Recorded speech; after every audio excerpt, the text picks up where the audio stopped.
Hello friends, இன்றைக்கி மதியானத்துக்கு லஞ்சுக்கு வந்து காய் போடாத சாம்பார் தாங்க வைக்க போகிறேன்.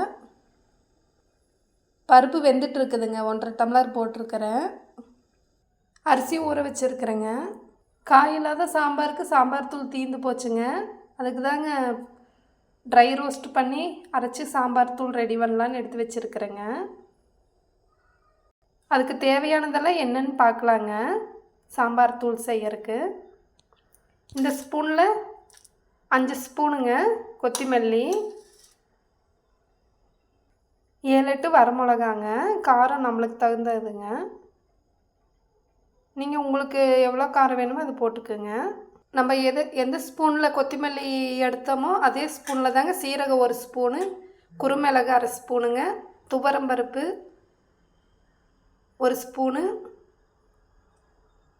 வெந்தயம் 1/4 ஸ்பூனுங்க. இப்போ இதெல்லாம் ட்ரை ரோஸ்ட் பண்ணி சின்ன மிக்சியில் அரைச்சிக்கலாங்க, பொடி பண்ணிக்கலாம். கட்டி பெருங்காயத்தூள் இல்லைங்க, இது பொடி தான் இருக்குது. நம்ம சாம்பார் வைக்கையில் உள்ளே போட்டுக்கலாம். பாருங்கள், சாம்பார் தூளுக்கு எல்லாம் எடுத்து வச்சுருந்தேன் இல்லைங்க, எல்லாம் ட்ரை ரோஸ்ட் பண்ணியாச்சு. ஆறின பிறகு அரைச்சிக்கலாங்க.